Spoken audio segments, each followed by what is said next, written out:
মধ্যরাতে পাকিস্তানে বজ্রপাতের মতো আছড়ে পড়েছে ভারতীয় ক্ষেপণাস্ত্র।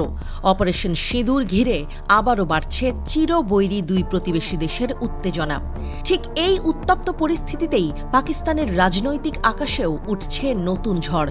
দেশটির সাবেক প্রধানমন্ত্রী ইমরান খানের ফেসবুক পাতায় ভেসে উঠল এক পুরনো ভিডিও, যেখানে তিনি ভারতের আগ্রাসনের বিরুদ্ধে বজ্রকণ্ঠে বলেছিলেন, লা ইলাহা ইল্লাল্লাহ, আমরা শেষ পর্যন্ত লড়ব। আর সেই সঙ্গে মুক্তি চাওয়া হলো কারাবন্দী ইমরানের। 2019 সালে জাতিসংঘের দেয়া ইমরানের সেই বক্তব্যের ভিডিওটি যেন এই মুহূর্তে এক অগ্নিস্ফুলিঙ্গ। পুলওয়ামা হামলার পর ভারত পাকিস্তানের মধ্যে যখন যুদ্ধের দামামা বাজছিল, তখন ইমরান বলেছিলেন, যদি দুই দেশের মধ্যে সাধারণ যুদ্ধ শুরু হয়, তবে যে দেশটি তার প্রতিবেশীর তুলনায় 7 গুণ ছোট, সে কি করবে? আত্মসমর্পণ নাকি স্বাধীনতার জন্য মৃত্যুর আগ পর্যন্ত লড়াই? আমি বিশ্বাস করি লা ইলাহা ইল্লাল্লাহ এবং আমরা শেষ পর্যন্ত লড়াই করব। আর যখন একটি পারমাণবিক শক্তিধর দেশ শেষ পর্যন্ত লড়ে, তখন এর পরিণতি সীমানা পেরিয়ে বিশ্বে ছড়িয়ে পড়ে। ইমরানের ফেসবুক পোস্টে বলা হয়েছে, ভারতের সম্প্রসারণবাদী হুমকির মুখে একজন নির্ভীক নেতা পাকিস্তানের সাবেক প্রধানমন্ত্রী ইমরান খান এই কথাটি ঘোষণা করেছিলেন। বহিরাগত হুমকির মুখে একটি সার্বভৌম দেশকে শক্তি ও ঐক্যের সাথে প্রতিক্রিয়া জানাতে হবে।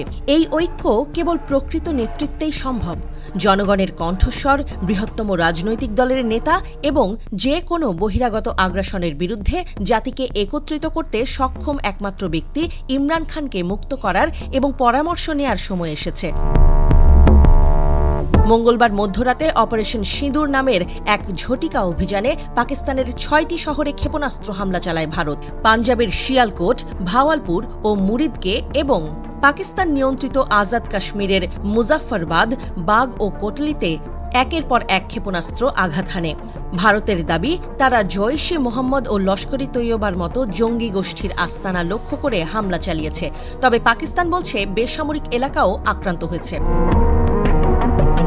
ভারতের হামলার জবাবে পাকিস্তানও হামলা চালায়। পাকিস্তান সেনাবাহিনী দাবি করেছে, তারা ভারতের 5টি যুদ্ধবিমান ভূপাতিত করেছে। সকাল থেকে জম্মু ও কাশ্মীরের নিয়ন্ত্রণ রেখায় চলছে তুমুল গোলাগুলি। ভারতীয় সংবাদ সংস্থা PTI জানিয়েছে, এই হামলায় 2 শিশু, 1 নারী সহ অন্তত 7 জন নিহত এবং 38 জন আহত হয়েছে। কিন্তু ভারতীয় সংবাদ মাধ্যম অবশ্য মৃত্যুর সংখ্যা 10 বলে দাবি করছে। এমন পরিস্থিতিতে ইমরান খানের মুক্তি ও তার নেতৃত্বের দাবি যেন পাকিস্তানের রাজনৈতিক অঙ্গনে নতুন করে উত্তাপ ছড়াচ্ছে।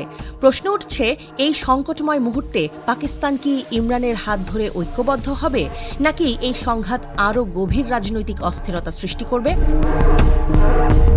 ভারত পাকিস্তানের এই সংঘাতের আঁচ শুধু সীমান্তেই সীমাবদ্ধ নয়, এর প্রভাব পড়ছে আন্তর্জাতিক মহলেও। বিশ্বজুড়ে উদ্বেগ বাড়ছে। পারমাণবিক শক্তিধর দুই দেশের এই সংঘাত যেন কোনোভাবেই নিয়ন্ত্রণের বাইরে না যায়। এখন দেখার বিষয়, এই উত্তপ্ত পরিস্থিতিতে ইমরান খানের মুক্তি ও তার বার্তা পাকিস্তানের রাজনৈতিক ও সামরিক পরিস্থিতিতে কী পরিবর্তন আনে।